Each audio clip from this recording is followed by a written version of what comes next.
Hello everyone, welcome back to Parcham. I am Richa Sharma. नए हफ्ते की हो गई है शुरुआत और हमें स्टार्ट करना है इस वीक के डेली करंट अफेयर सेशंस को। आज है पहला दिन और आज हम 23 और 24 जून के करंट अफेयर्स कवर करेंगे। वाई? बिकॉज कल संडे था और कल सीए डेली वाला नहीं आता था। वीकली आपने देखा होगा और बैंकिंग और फाइनेंस का जो स्पेशल सेशन आता है अलग से, वो आपने देख लिया होगा। नहीं देखा है तो वीडियो के नीचे जो डिस्क्रिप्शन बॉक्स होता है उसमें सारे इंपॉर्टेंट लिंक्स होते हैं, वहां से देखिए, नहीं तो चैनल के ऊपर प्लेलिस्ट बनी हुई है, वहां से भी आप एक्सेस कर सकते हो। चलिए शुरुआत करते हैं आज के सेशन की।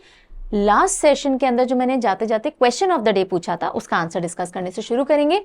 Consider the following statements regarding Vadhavan port project, और इनमें से कौन सी स्टेटमेंट करेक्ट नहीं है ये आपको बतानी थी। वाधवान प्रोजेक्ट को जो कैबिनेट है उन्होंने अप्रूवल दे दिया है। महाराष्ट्र के अंदर ये प्रोजेक्ट बनेगा और 13th मेजर पोर्ट के तौर पे इसको डेवलप किया जाएगा। सो पहला स्टेटमेंट बोलता है ये ब्राउनफील्ड प्रोजेक्ट की तरह डेवलप होगा क्या? ब्राउनफील्ड यानी ऑलरेडी एग्जिस्टिंग इंफ्रास्ट्रक्चर के ऊपर ही जब आप चीजें बनाते हो, जैसे वहां पे रोड, इलेक्ट्रिसिटी, कुछ कंस्ट्रक्शन पहले से हो रखा हो। ग्रीन फील्ड जो कि बिल्कुल स्क्रैच से होता है। तो वाधवान पोर्ट ब्राउनफील्ड की तरह डेवलप होगा या ग्रीन फील्ड की तरह? ग्रीन फील्ड की तरह डेवलप होगा, तो ये हो जाता है इनकरेक्ट। दूसरा statement, it will serve as gateway port for upcoming India Middle East Europe corridor and international north south transportation corridor. क्या ये आईएमईसी और आईएनएसटीसी के एक इंपॉर्टेंट गेटवे पोर्ट की तरह काम करेगा? बिल्कुल करेगा, बिकॉज महाराष्ट्र के अंदर आएगा और यहीं से हम यूरोप तक अपनी कनेक्टिविटी बनाएंगे मिडिल ईस्ट कॉरिडोर के थ्रू होते हुए। तो ठीक है, इनकरेक्ट पूछा है तो only one will be the right answer. ठीक है, इंपॉर्टेंट न्यूज थी, पकड़ अच्छे से कर लेनी थी। अब आगे कुछ भी बात करें उससे पहले वापस से मैं रिमाइंडर दे रही हूं, जिन भी बच्चों ने SSC general awareness target course 2024 ले रखा है या फिर कोई भी इंडिविजुअल कोर्स ले रखा है एसएससी का, history, geography, polity, economy, science, static, GK, आप लोगों का live problem solving session schedule किया गया है कल यानी 25 जून को 3 से 6 बजे के बीच में, और ये टाइमिंग आपको ऑलरेडी बता दिए गए हैं। आपको क्या करना है, अगर कोई भी सब्जेक्ट रिलेटेड डाउट आ रहा है तो आप उसे आज शाम को 5 बजे तक मेल करेंगे parchamclasses06@gmail.com पे विदाउट फेल, बिकॉज इस सेशन में 5 बजे, आज शाम को 5 बजे के बाद भेजे हुए डाउट्स फिर नहीं लिए जाएंगे। ठीक है, मैंने आपको सैटरडे को भी बताया था, सारे प्लेटफॉर्म्स पे हम फ्लोट कर रहे हैं, so please do not miss out. अगर आपको कोई भी ट्रबल है, किसी भी कॉन्सेप्ट में कंफ्यूजन आ रहा है जो कोर्स में पढ़ाया गया, तो प्लीज पूछिएगा। चलिए शुरू कर लेते हैं आज के इंपॉर्टेंट डेज के साथ में। तो हम 23 और 24 का डेली सीए ले रहे हैं, तो दोनों दिनों के इंपॉर्टेंट डेज हम लेंगे। 23 को 3 इंपॉर्टेंट डे आते हैं। पहला है United Nations public service day. United nation जो पब्लिक यानी आम जनता की सर्विस में लगा हुआ रहता है, यानी अलग अलग लेवल पे जो सर्विसेज प्रोवाइड करता है, उसको सेलिब्रेट और एक्नॉलेज करने के लिए डे मनाया जाता है, United Nation public service day 23 June को। और इसकी थीम इस बार क्या है? Fostering innovation and global challenges a public sector perspective. So innovation और amid global challenges, innovation amid global challenges जो चल रहे हैं उसके बीच में आप कैसे इनोवेशन कर सकते हो और पब्लिक सर्विस को बेटर कर सकते हो, ये थीम रही है। नाउ 20 दिसंबर 2002 के अंदर यूनाइटेड नेशन जनरल असेंबली ने इस दिन को डेजिग्नेट किया था कि हम पब्लिक सर्विस डे के तौर पे मनाएंगे। साथ ही साथ in the year 2003 United Nation public service awards भी स्टार्ट किए गए थे, अनाउंस किए गए थे, और 2016 में फिर इनको रिन्यू किया क्योंकि सस्टेनेबल डेवलपमेंट गोल्स के तहत इनको अलाइन कर दिया गया था। तो जो भी सस्टेनेबल डेवलपमेंट गोल्स के टुवर्ड्स अच्छा काम करते हैं तो उनको United Nation public service award से भी सम्मानित किया जाता है। इस बार जो ये अवार्ड्स होंगे, ये रिपब्लिक ऑफ कोरिया के अंदर ये सेरेमनी की जाएगी, United Nation public service award से रिलेटेड। ओके, चलिए important day, international Olympics day, काफी इंपॉर्टेंट है, अच्छे से पकड़ करिएगा। इस बार ओलंपिक्स होने भी जा रहे हैं और इसलिए बहुत ज्यादा जरूरी है इस डे को ध्यान में रखना, एग्जामिनेशन में पूछे जाने की प्रबल चांसेस हो सकते हैं। ठीक है, इंटरनेशनल ओलंपिक्स डे कब ऑब्जर्व किया जाता है? 23 जून को ही किया जाता है। 23 June international Olympics day. So theme क्या है? Let's move and celebrate, let's move and celebrate. Theme याद रखोगे, डे याद रखोगे, तारीख याद रखोगे, सुपर इंपॉर्टेंट है। और 1948 से इसको ऑब्जर्व किया जा रहा है, जब इंटरनेशनल ओलंपिक कमेटी भी बनी थी और ओलंपिक गेम्स जो पेरिस में थे वो रिवाइव किए गए थे 1894 23 जून को। सो इसलिए 23 जून को मनाया जाता है और उस समय भी पेरिस ओलंपिक्स को रिवाइवल था और इस बार भी हम पेरिस ओलंपिक्स ऑब्जर्व कर रहे हैं 2024। सो बहुत इंपॉर्टेंट डे हो जाता है। ठीक है जी, चलिए इसी के साथ साथ एक और इंपॉर्टेंट डे आता है 23 जून को, इंटरनेशनल विडोज डे। जो भी विधवा महिलाएं होती हैं, विडोज होती हैं, हु लॉस्ट देयर हस्बैंड्स, तो उनके रखरखाव, उनके वेलफेयर को डेडिकेटेड ये डे होता है, कैसे उनको जो सपोर्ट है वो दिया जा सकता है। फिर 24 जून को एक इंपॉर्टेंट डे आता है, international day of women in diplomacy, यानी आज के दिन ये ऑब्जर्व किया जा रहा है। अब देखो कुछ एक दिन ना आप अपने हुक्स के तौर पे तैयार रखो। हुक्स यानी वो आपको पता है पहले से, जैसे कि वर्ल्ड एनवायरनमेंट डे होता है 5 जून को, हमें पता है 21 जून, 21 जून को क्या आता है, योग दिवस, हमें पता है। इसी तरह से 23 जून आप रेडी रखो, ओलंपिक्स डे। तो हर महीने में कम से कम 3-4-5 दिन ऐसे होने चाहिए जो आपको स्ट्रेट फॉरवर्ड याद हो, 3-4-5 भी नहीं तो एटलीस्ट 2 भी रखो। उन डेज के आगे पीछे वाले जो तारीखें होती हैं या इंपॉर्टेंट डेज होते हैं, आप इनसे एसोसिएट करके याद रख सकते हो। ठीक है, तो जैसे 23 जून को हमने देखा ओलंपिक्स डे है, बस उसके अगले वाले दिन विमेन इन डिप्लोमेसी आ जाएगा। सो जो भी इंपॉर्टेंट डिसीजन मेकिंग पोजीशंस हैं, डिप्लोमेटिक रोल्स हैं, उनमें जो विमेन है इनको सेलिब्रेट करने के लिए दिन ऑब्जर्व किया जाता है। थीम है women's leadership in multilateral diplomacy, बहुआयामी जो डिप्लोमेसी है मल्टीलैटरल, उसमें now United nation general assembly का जो 76th सेशन था, राइट, उसके अंदर ये डिसीजन लिया गया था कि हम 24 जून को हर साल international day of women in diplomacy के तौर पे ऑब्जर्व करेंगे। ओके, चलिए आगे बढ़ेंगे। अंबुबाची मेला बहुत ज़्यादा इंपॉर्टेंट होता है when we talk about fares, और जब हम मंदिरों की बात करते हैं, अंबुबाची जो मेला पड़ता है कहाँ पे, कामाख्या मंदिर में, असम के अंदर। ये मंदिर भी इंपॉर्टेंट है, ये मेला भी इंपॉर्टेंट है। ठीक है, और जब हम 51 शक्तिपीठ या देवी के अलग अलग शक्तिपीठ पढ़ते हैं, कई जगह 51 बताए गए हैं, कई जगह 52, कई जगह 108 बताए गए हैं। तो ये जो शक्तिपीठ हम पढ़ते हैं, इनमें सबसे प्राचीन शक्तिपीठों में से, सबसे पावरफुल शक्तिपीठों में से एक ये कामाख्या देवी मंदिर भी माना जाता है। तो काफी इंपॉर्टेंट है, तांत्रिक एक्टिविटीज का एक इंपॉर्टेंट गढ़ भी माना जाता है। तो चलिए, अंबुबाची मेला 22 से लेकर 26 जून यानी 22 to 26 ऑफ जून चल रहा है, एंड हर साल ये होता है कहाँ पे, कामाख्या देवी टेम्पल पे, जो कि असम के अंदर है।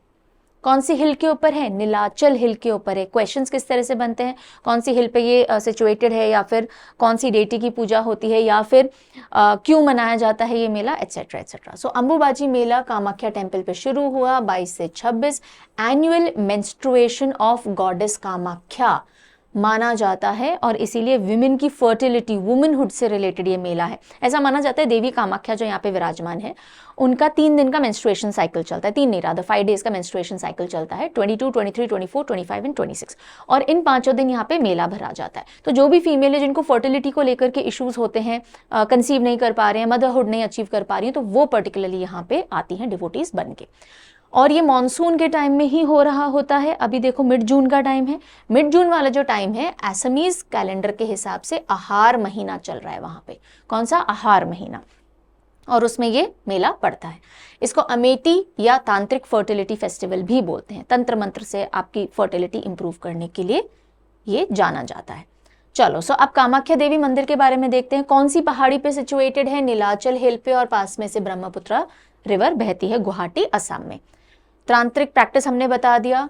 51 शक्तिपीठ यानी 51 शक्तिपीठ में से वन ऑफ द ओल्डेस्ट माना जाता है। शक्तिपीठ वो जो कि देवी के प्रमुख स्थान माने जाते हैं। ओके, देन टेम्पल का जो आर्किटेक्चर है, यूनिक आर्किटेक्चर है। देखिए यहाँ पे एक तो आपको नागर स्टाइल ऑफ आर्किटेक्चर जो नॉर्थ इंडियन टेम्पल्स में देखने को मिलता है वो तो है ही, उसी के साथ कॉम्बिनेशन आपको सार्सैनिक यानी मुगल स्टाइल ऑफ आर्किटेक्चर का देखने को मिलेगा। तो नॉर्थ इंडियन स्टाइल और मुगल स्टाइल मिलते हैं, और फिर एक यूनिक आर्किटेक्चर इस मंदिर का है जिसको जाना ही नीलाचल स्टाइल ऑफ आर्किटेक्चर से जाता है। ठीक है जी, क्लियर हो गई बातें, आगे बढ़ेंगे।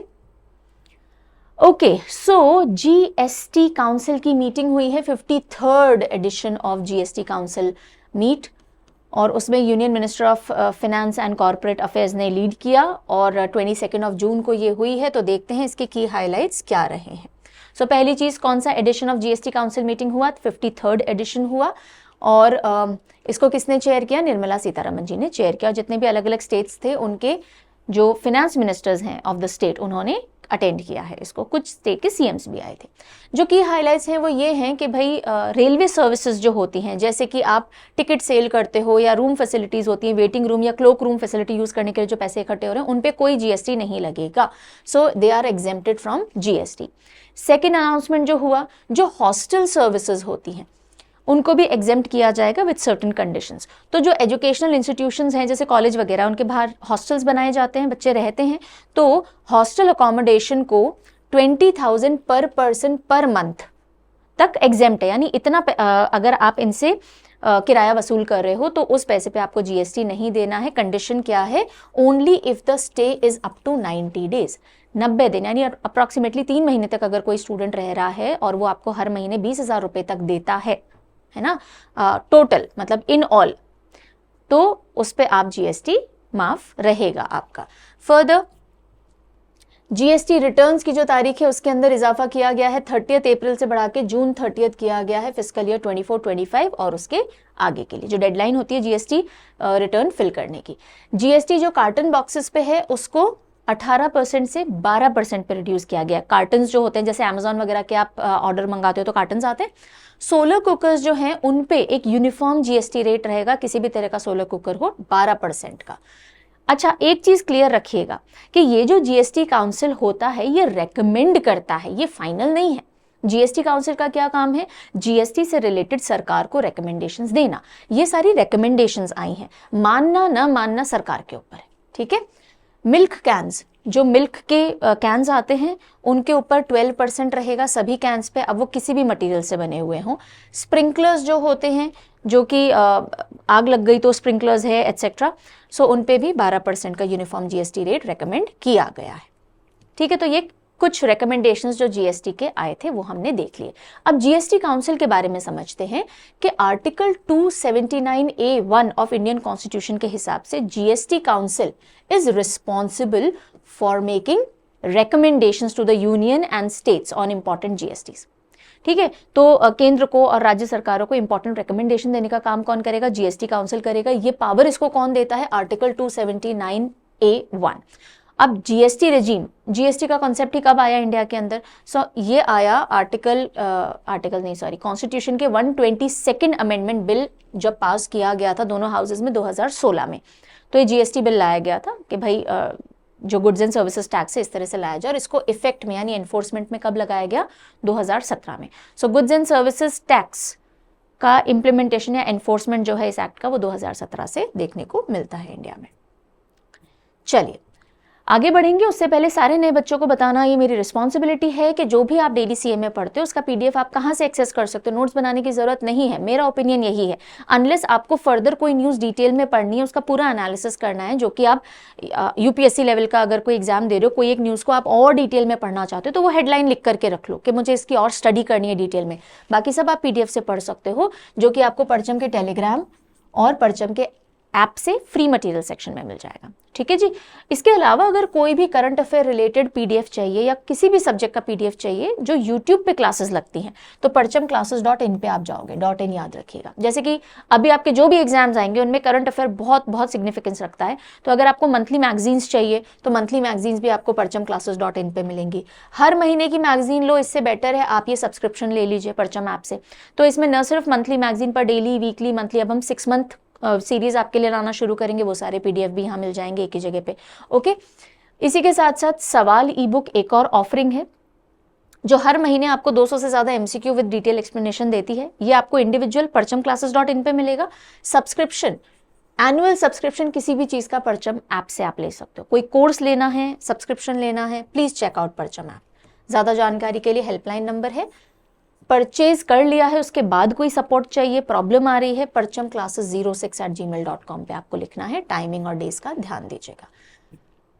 आगे बढ़ेंगे और एक इंपॉर्टेंट सेक्शन ऑफ न्यूज़ पूरा आ रहा है। अभी जो एग्जाम्स के चलते जो भी कंट्रोवर्सीज और उत्पाद खड़ा हो रहा है, नीट देख लीजिए या फिर नेट एग्जामिनेशन देख लीजिए, उनके अंदर जो गड़बड़ी चल रही है या एग्जामिनेशन फर्दर करने में कैंसिलेशंस और डिलेज हो रहे हैं, उनको लेकर के पूरे मुद्दे चल रहे हैं। तो अब उन पे क्या क्या फैसले लिए गए हैं। Centre brings into force stringent law to curb irregularities in exam. अगर आपको याद हो तो एक ऐसा कानून या लॉ लाया गया था जिससे कि अगर आप एग्जाम में चीटिंग करते हो, धोखाधड़ी करते हो, पेपर लीक करते हो तो उसके लिए फाइन और जेल का प्रावधान था। लेकिन ये एनफोर्समेंट में अभी तक लॉ नहीं आई थी। अब सेंटर ने इसको एनफोर्समेंट का नोटिफिकेशन दे दिया है कि अब से यानी 21 जून रात से ये जो लॉ है, ये कानून है, ये एनफोर्समेंट में आ गया है। अब अगर आप मास पेपर लीक करते हो या चीटिंग करते पकड़े जाते हो तो क्या क्या सजा हो सकती है वो हम देखते हैं, और ये कौन सा कानून है वो भी देखते हैं। So centre brings into force stringent law to curb irregularities in competitive examination. हम कौन से लॉ की बात कर रहे हैं? The public examination prevention of unfair mean act 2024। Okay, ये बनाया गया था फरवरी 2024 में, लेकिन अब इसको एनफोर्समेंट में ला दिया गया है 21 जून से। तो अगर कॉम्पिटिटिव एग्जाम में कोई भी माल प्रैक्टिसेस होती है, इंडिविजुअल लेवल पे आप चीटिंग करते हो या फिर आप ग्रुप बड़े लेवल पे ऑर्गेनाइज्ड क्राइम के लेवल पे पेपर लीक करते हो, पेपर्स बेचते हो एटसेट्रा, तो सजा होंगी। सो अब अगर इस एक्ट के हिसाब से कोई भी इंडिविजुअल अगर चीटिंग करता हुआ है, माल प्रैक्टिस करता हुआ पाया जाता है तो मिनिमम 3 से 5 साल का इम्प्रिजनमेंट का इसके अंदर प्रोविजन है। और अगर आप ऑर्गेनाइज क्राइम में इन्वॉल्व हो, पेपर लीक या पेपर बेच रहे हो एटसेट्रा, तो 5 से 10 साल तक की इम्प्रिजनमेंट और मिनिमम फाइन है 1 करोड़ रुपीस का मिनिमम। ओके, अब ये जो एक्ट है ये बहुत सारे एग्जामिनेशंस को अपने घेरे में रखता है, जैसे कि यूपीएससी हो गया, स्टाफ एसएससी हो गया, railway, banking, recruitment etcetera, and national testing agency के अंतर्गत जो भी कुछ आएंगे। सो पब्लिक एग्जामिनेशंस जो भी कंडक्ट किए जाते हैं उनको अपने परव्यू में, उनको अपने अंदर ये एक्ट कवर कर रहा है। समझ में आ गई यहां तक की बात? अगली न्यूज देखिए इसी वाक्य से related. CBI to probe irregularities in NEET UG, NTA chief moved out, government set up panel under ISRO ex chief to plan exam reforms. पहली चीज तो ये कि हमने एक्ट लागू किया अभी जो हमने देखा। दूसरा, जो एनटीए के चीफ थे, he has been NTA chief यानी director general of NTA, not chief, we would not say chief because chairman is the chief. NTA के जो डायरेक्टर जनरल हैं उनको बाहर निकाल दिया गया है, नए डायरेक्टर जनरल अपॉइंट कर लिए गए हैं, और गवर्नमेंट ने एक पैनल सेटअप किया है जो कि पूरी जांच करेगा इस पूरे मामले में, नीट और नेट वाले जो मामले हैं, और क्या कदम उठाए जाने चाहिए फ्यूचर में ऐसी चीजें ना हो उनको भी रेकमेंड करेगा। और उस पैनल को कौन लीड कर रहे हैं? इसरो के जो फॉर्मर चेयरमैन रह चुके हैं के राधाकृष्णन जी, बहुत अच्छे से याद रखिएगा। सो गवर्नमेंट सेटअप, अब ये जो पोस्टर था ना, इस पोस्टर में आपको 2 पॉइंट्स दे दिए गए हैं, हम एक एक करके पढ़ेंगे। सो गवर्नमेंट ने सेटअप किया है एक पैनल इसरो एक्स चीफ के अंडर में to plan exam reforms. Exams में ये जो भी गड़बड़ियां होती हैं ये ना हो, पहली चीज तो क्यों हो रही हैं, किस कारण से हुई, कैसे हुई, इसका पता लगाना, और आगे ना हो, इन सब के लिए एक पैनल गठित किया गया है जो कि एक रोड मैप देगा एग्जामिनेशन रिफॉर्म्स को और अभी के स्ट्रक्चर और फंक्शनिंग को रिव्यू करेगा, यानी कि कैसा चल रहा है। और साथ ही साथ सीबीआई जो है, सेंट्रल ब्यूरो ऑफ इन्वेस्टिगेशन, उनको ऑलरेडी लगा दिया गया है यूजीसी नेट पेपर लीक और नीट यूजी के अंदर जो मामले हुए हैं उनको एग्जामिन करने के लिए 7 मेंबर्स का ये पैनल बनाया गया है। ये जो एक्सपर्ट कमिटी है तो 7 मेंबर्स की है। लीड कौन करेंगे उसको? फॉर्मर इसरो चेयरमैन है के राधाकृष्णन जी लीड करेंगे, ठीक है। साथ ही साथ एनटीए यानी नेशनल टेस्टिंग एजेंसी जो है उसके डायरेक्टर जनरल, उनको चेंज कर दिया गया है। अब प्रदीप सिंह खरोला जी हैं जो कि इसको लीड करेंगे।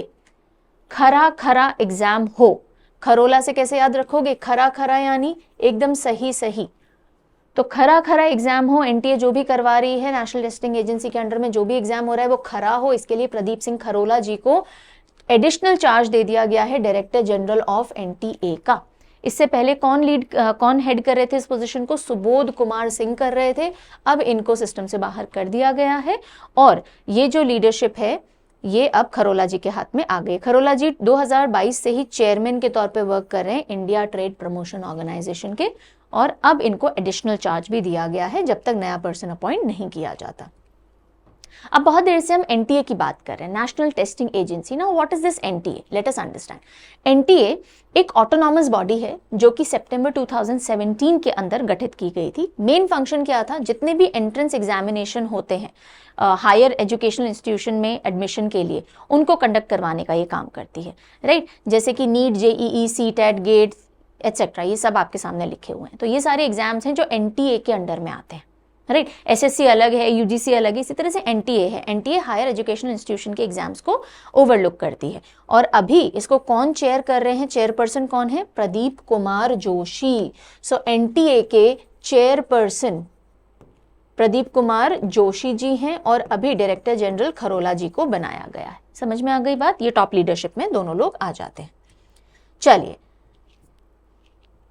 ये पूरा हो गया, ये जो एग्जामिनेशन से रिलेटेड घोटाला चल रहा है उससे रिलेटेड बातें। अब चलते हैं अगली न्यूज की तरफ, और एक अच्छी न्यूज है।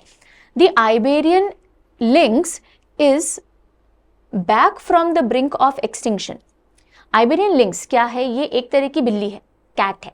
और कभी सुना है कि बिल्ली के 7 जन्म होते हैं, ये वही वाली बिल्ली है जो 7 जन्म के लिए जानी जाती है। The Iberian lynx is back from the brink of extinction thanks to conservation effort.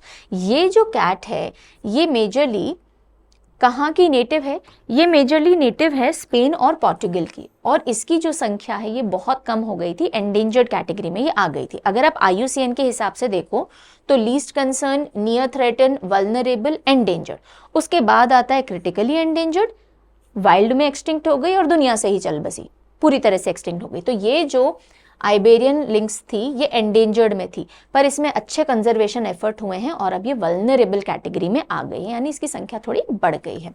So Iberian lynx conservation status upgraded to vulnerable. किससे अपग्रेड हुआ है वल्नरेबल में, एंडेंजर्ड से वल्नरेबल में।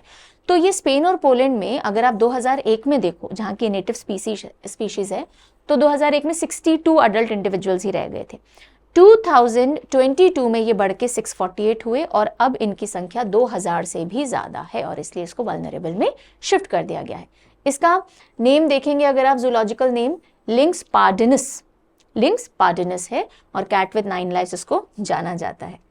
अच्छा देखिए, ये जो आइबेरियन लिंक्स है, ये एक और लिंक्स की स्पीशीज होती है जो थोड़ी ज्यादा नंबर्स में पाई जाती है, that is called Eurasian links, common Eurasian link, जो कि फ्रांस और हिमालयस तक में पाई जाती है। लेकिन ये जो हम आइबेरियन लिंक्स की बात कर रहे हैं ये कम पाई जाती है कंपैरेटिवली। इनके पॉइंटेड ईयर्स होते हैं, लंबे लेग्स होते हैं, देखो इस तरह के पॉइंटेड ईयर्स होते हैं, लॉन्ग लेग्स होते हैं, और लेपर्ड की तरह इनके बॉडी के ऊपर स्पॉट्स होते हैं, राइट। तो इनका IUCN स्टेटस अब क्या है रेड लिस्ट के हिसाब से, वल्नरेबल। और साइट्स में कौन सी डिग्री का प्रोटेक्शन मिलता है इनको, अपेंडिक्स 2 के अंदर ये शामिल की गई। अगली खबर अब आ रही है, PM शेख हसीना जो कि बांग्लादेश की प्राइम मिनिस्टर हैं, उनका इंडिया का दौरा था और उसमें काफी सारे MOU साइन किए गए हैं।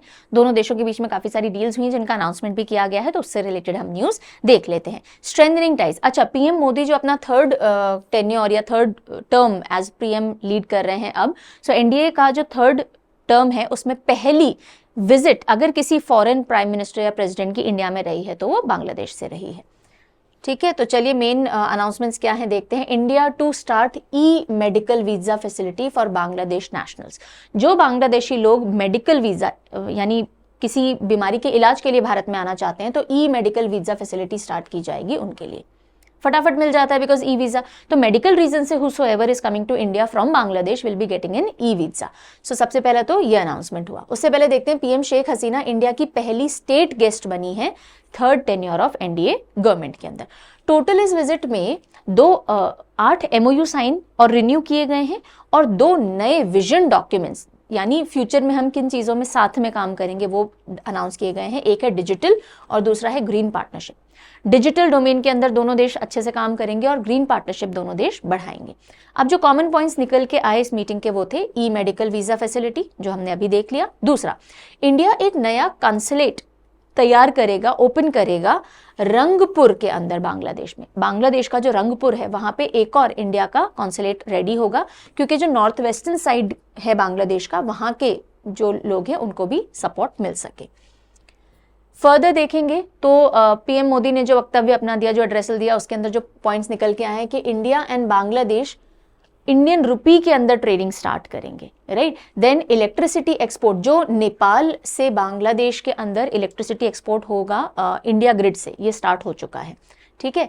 भारत बांग्लादेश मैत्री सैटेलाइट पे काम किया जाएगा जो कि इंडिया और बांग्लादेश के रिलेशनशिप को और आगे बढ़ाएगा। देन दोनों देशों ने बातचीत स्टार्ट की है टेक्निकल लेवल पे अब गंगा रिवर ट्रीटी से रिलेटेड, और उसके लिए यहाँ से टीम भी जाएगी बांग्लादेश के लिए। 6th रेल लिंक इंडिया और बांग्लादेश के बीच में स्टार्ट हो चुका है, यानी रेल कनेक्टिविटी दोनों देशों के बीच में। ये 6th रेल लिंक जखोदा और अगरतला के बीच में स्टार्ट किया गया है। देन कार्गो सर्विसेज भी स्टार्ट की गई हैं हमारे नॉर्थ ईस्टर्न स्टेट्स को, खुलना मोंगला जो बांग्लादेश है और उसको और हमारे नॉर्थ ईस्टर्न स्टेट्स को कनेक्ट करने के लिए कार्गो सर्विसेज हैं, खुलना मोंगला पोर्ट के थ्रू ये वर्क करेंगी। तो ये कुछ हाइलाइट्स थे जो कि इंडिया पीएम मीटिंग से निकल करके आए थे। ओके, चलो अब हम आते हैं 18th MIFF कंक्लूड हुआ है, 18 मुंबई इंटरनेशनल फिल्म फेस्टिवल, और उसमें जो मोस्ट प्रोमिनेंट अवार्ड्स दिए गए हैं उनको हम देख लेते हैं।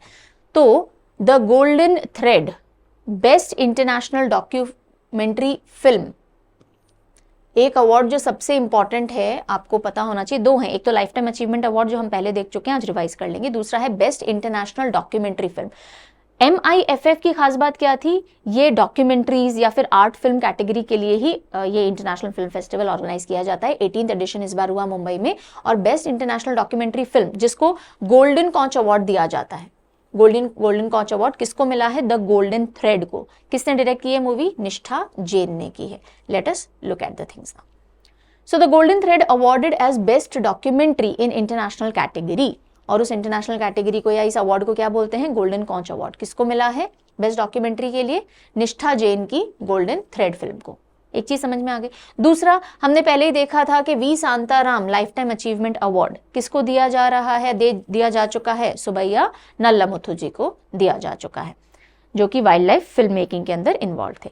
ये जो 18th बाइनियल MIFF है, बाइनियल यानी 2 साल में एक बार MIFF होता है, इस बार 18th संस्करण है, और इसको कौन ऑर्गेनाइज कराता है, union ministry of information and broadcasting. Union minister बता दीजिए जल्दी से, who is heading this ministry, कौन है मिनिस्टर, और ये 15 to 21 जून मुंबई के अंदर कंडक्ट हुआ।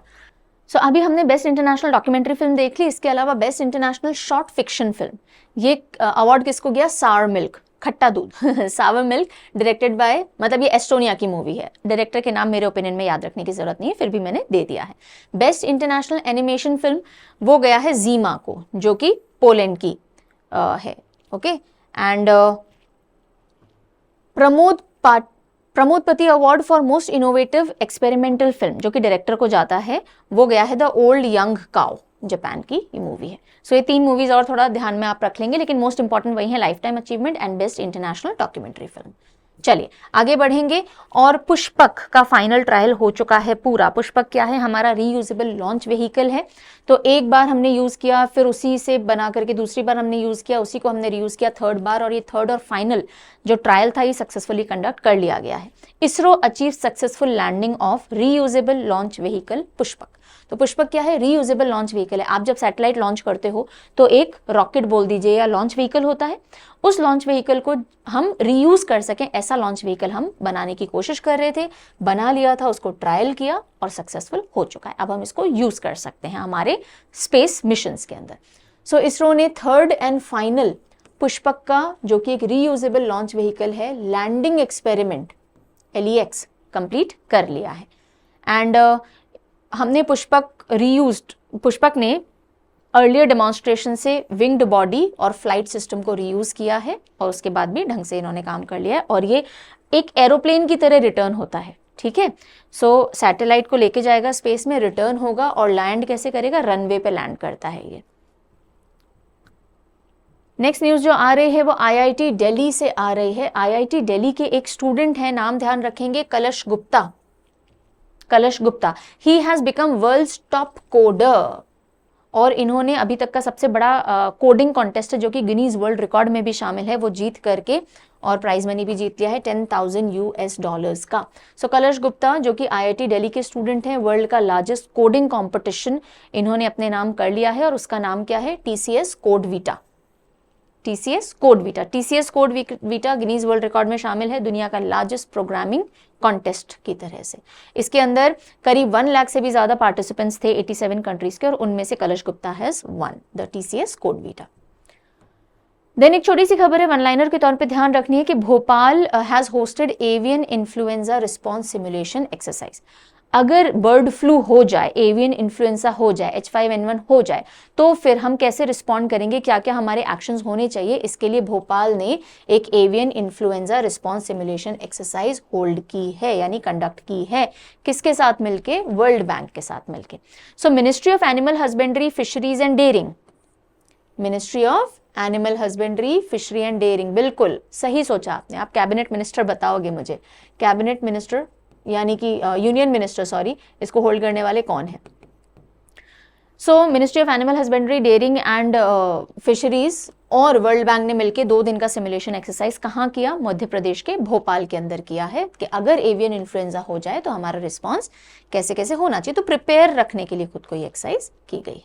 अगली खबर आ रही है हमारे एविएशन मार्केट से रिलेटेड। तो India is now 3rd largest domestic airline market. India का जो डोमेस्टिक एयरलाइन मार्केट है, यानी भारत में ही अंदर जो फ्लाइट्स उड़ती हैं वन सिटी टू अनदर, उसके क्षेत्र में हम 3rd लार्जेस्ट मार्केट बन चुके हैं। यूएस और चाइना के बाद हम 3rd नंबर पे आते हैं।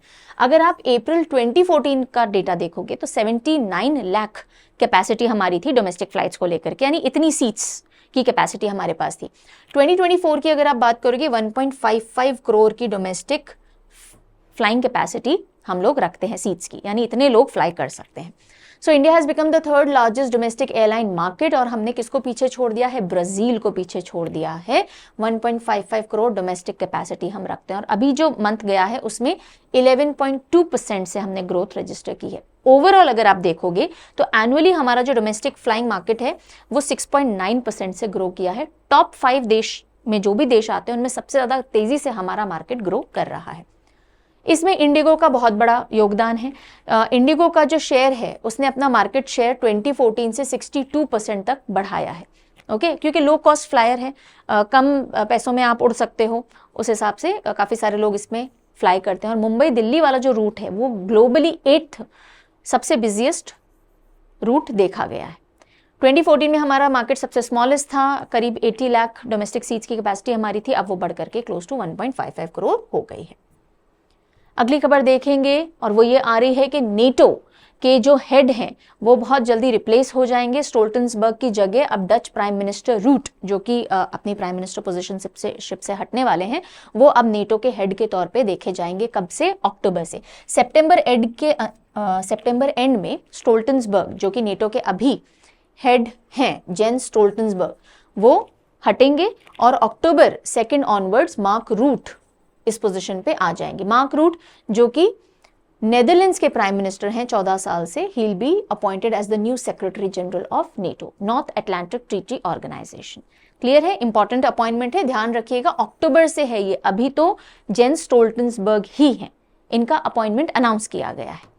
और रूट जो है वो उन्होंने एक इंपॉर्टेंट भूमिका निभाई है यूक्रेन और रशिया वॉर में। यूक्रेन के सपोर्ट के अंदर इन्होंने काफ़ी सारी यूरोप के मिलिट्री सपोर्ट को चैनलाइज किया है। नेटो की बात अगर हम करें तो 1949 के अंदर इस्टेब्लिश हुआ था। कौन सी ट्रीटी के तहत? नॉर्थ अटलांटिक ट्रीटी, जो कि वॉशिंगटन डीसी में हुई थी। ब्रुसेल्स बेल्जियम में हेडक्वार्टर्ड है। टोटल कितनी कंट्रीज हैं मेंबर नेटो की? 32। और रीसेंट मोस्ट कौन सा है? स्वीडन है। उससे पहले 31 फ्रांस था।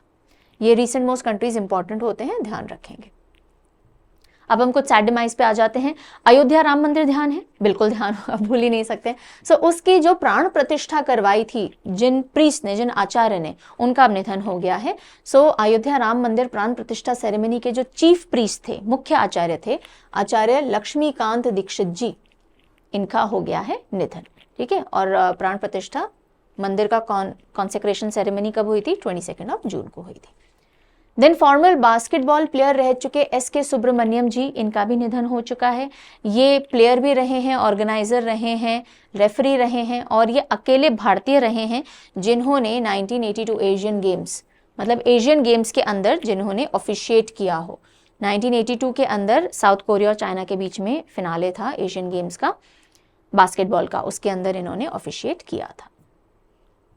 देन 1-2 अपॉइंटमेंट्स हैं वो देखते हैं। Atul Kumar Chaudhary appointed secretary of TRAI। What is TRAI? TRAI is telecom regulatory authority of India. तो इसके सेक्रेटरी के तौर पे, सेक्रेटरी टॉप मोस्ट पोजीशन नहीं है, सबसे इंपॉर्टेंट पोजीशन नहीं है, लेकिन इंपॉर्टेंट है, एक बार देखने जैसा अपॉइंटमेंट है। सो सेक्रेटरी के तौर पे ट्राई के कौन आ गए हैं? अतुल कुमार चौधरी आ गए हैं। वी रघुनंदन जी को ये सक्सीड करेंगे। वैसे ट्राई के हेड कौन है? अनिल कुमार लाहोटी जी हैं। ट्राई 1997 में नई दिल्ली में एस्टैब्लिशमेंट में आया था। देन भारती एएक्सा ने अखिल गुप्ता जी को नए चेयरमैन के तौर पे अपॉइंट कर लिया है। भारती एएक्सा लाइफ इंश्योरेंस जो कि भारती ग्रुप के अंडर में आती है। कौन उसको लीड करेंगे? अब नए चेयरमैन कौन बने हैं? अखिल गुप्ता बने हैं। फाइन। देन इंडियन आर्मी जो है उसने एक एमओयू साइन किया है अपनी टेक्नोलॉजिकल अपग्रेडेशन को आगे बढ़ाने के लिए। ध्यान हो आपको, हमने पढ़ा था कि 2024 जो है this is known as year of technological absorption for Indian army. Indian army ने इस साल को टेक्नोलॉजिकल एब्जॉर्प्शन का साल घोषित किया है। इंडियन आर्मी बहुत टेक्नोलॉजिकली अपग्रेड करेगी खुद को। उसी के तहत military college of telecommunication engineering MCTE जो है इंडियन आर्मी की, उसने एक एमओयू साइन किया है समीर के साथ। ये समीर कोई व्यक्ति नहीं है, Sameer is society for applied microwave electronics engineering and research. और इन दोनों का जो एमओयू है उससे क्या होगा? Next generation wireless technology Indian army में आएगी, 5G 6G एंड मोर। तो वायरलेस टेक्नोलॉजीज को और इंडियन आर्मी में इनकॉर्पोरेट करने के लिए MCTE और समीर के बीच में ये एमओयू साइन हुआ है। क्लियर है जी? चलिए फिर हम आते हैं कर्नाटका विकास ग्रामीण बैंक जो है, कर्नाटका विकास ग्रामीण बैंक जो कि एक रीजनल रूरल बैंक है, स्पॉन्सर्ड बाय कैनरा बैंक। इस बैंक को नेशनल अवार्ड मिला है APY इंप्लीमेंटेशन के लिए, अटल पेंशन योजना के इंप्लीमेंटेशन के लिए। सो अटल पेंशन योजना जो कि लोअर तबके के लोगों के लिए होती है, जो अपना इनकम टैक्स रिटर्न्स फाइल नहीं करते हैं, मतलब उनकी इतनी इनकम नहीं है और 18 to 40 ईयर्स एज ग्रुप के अंदर होते हैं, इनकम टैक्स पे ही नहीं होते हैं, तो उन लोगों के लिए रिटायरमेंट प्लान है ये, जिसमें आपको रिटायरमेंट एज के बाद थोड़ा थोड़ा फंड मिलेगा, बिकॉज आप अनऑर्गेनाइज सेक्टर के हो, अदरवाइज आपको कोई रिटायरमेंट फंड या पेंशन तो देगा नहीं। तो अटल पेंशन योजना में आप खुद को एनरोल कर सकते हो। सो मैक्सिमम इस एरिया में काम करने के लिए कर्नाटका विकास ग्रामीण बैंक को नेशनल अवार्ड मिला है। और किसने दिया है? पेंशन फंड रेगुलेटरी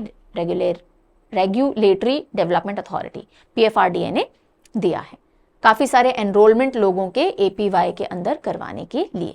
क्लियर हो गई बात? चलिए फिर हम आते हैं स्पोर्ट्स से। एक खबर आ रही है अर्जुन एरगैसी से रिलेटेड। अर्जुन एरगैसी ने जीता है Stepan Avagyan memorial with round to spare.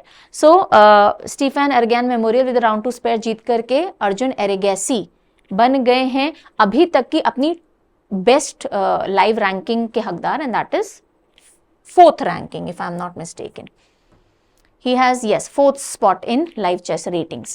So Grandmaster Arjun Ergasi Stephen Evigyan Memorial 2024 with a round to spare इन्होंने जीत लिया है और इंडिया के हाईएस्ट रेटेड चेस प्लेयर भी हैं ये, 20 years old हैं। इन्होंने हराया किसको है? रशियन GM वोलोदार मुर्जिन को इन्होंने हराया है। कहाँ पे हुआ ये इवेंट? ये अर्मेनिया के अंदर हुआ।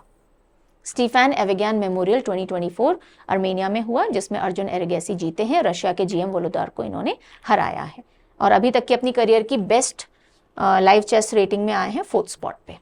ठीक है जी, तो आज की जो भी इंपॉर्टेंट खबरें थी वो हमने कर ली हैं कवर। जल्दी से हम रिविजन क्वेश्चन की तरफ मूव करेंगे। आंसर करना आप शुरू कीजिएगा। पहला question coming your way, answer. The question is who has been appointed as the new secretary general of NATO. NATO के नए सेक्रेटरी जनरल के तौर पे किसका नाम सामने आ गया है जो अक्टूबर से पदभार संभाल लेंगे? Who is that person? Mark Rutte. Next question, which film won golden conch award for the best documentary at 18th MIFF। अब देखो गोल्डन कॉच आ गया, मतलब ही ये हुआ कि इंटरनेशनल कैटेगरी में बेस्ट डॉक्यूमेंट्री जीतने वाले। ठीक है, 18th MIFF में गोल्डन कॉच अवार्ड किसने जीता है? The golden thread, the golden thread, the भी आना चाहिए था उसके आगे। Who one Stephen Avagyan memorial 2024 जो कि अर्मेनिया के अंदर हुआ, किसने जीता है? अर्जुन एरगैसी ने जीता है। किसको हराया ये भी याद रखेंगे आप। During which Assamese month is Ambubachi Mela celebrated annually. Ambubachi Mela जो होता है हर साल वो कौन से असम के मंथ में होता है? असम के कैलेंडर के हिसाब से कौन सा महीना है वो? आंसर बताइए। आहार मंथ में होता है, जून के मिड में आता है ये मेला। What was the recent change in conservation status of Iberian lynx as per IUCN? IUCN के हिसाब से Iberian lynx जो एक प्रजाति है उसका कंजर्वेशन स्टेटस चेंज हुआ है क्योंकि इनकी आबादी थोड़ी बड़ी है। तो कौन से स्टेटस से कौन से स्टेटस पे पहुंचे हैं बताइए। पहले एंडेंजर्ड थी, अब वल्नरेबल हो गई है ये कैट स्पीशीज। ए आंसर होगा। Who among the following clinched top spot in TCS Code Vita season 10? Code Vita, TCS Code Vita का सीजन 10 हुआ और उसमें टॉप स्पॉट किसने जीता है? 1 लाख से भी ज्यादा बच्चों के अंदर जीत करके IIT से कौन है? कलश Gupta winner. And this is your question of the day. Who will chair the expert committee formed for examination reforms and review of NTA? NTA के अंतर्गत जितने भी एग्जाम्स होते हैं उनको रिव्यू और रिफॉर्म करने के लिए एक एक्सपर्ट कमेटी गठित की गई है, उसको चेयर कौन करेंगे ये आप मुझे कमेंट सेक्शन में बताएंगे। ठीक है जी, आज का ये सेशन हमने पावर पैक से कंप्लीट कर लिया है। कल मिलेंगे दिन में और आगे फर्दर जो भी न्यूज़ डेवलप होती है उसको डिस्कस करेंगे। Until I see you next, take very good care of yourself. Bye bye.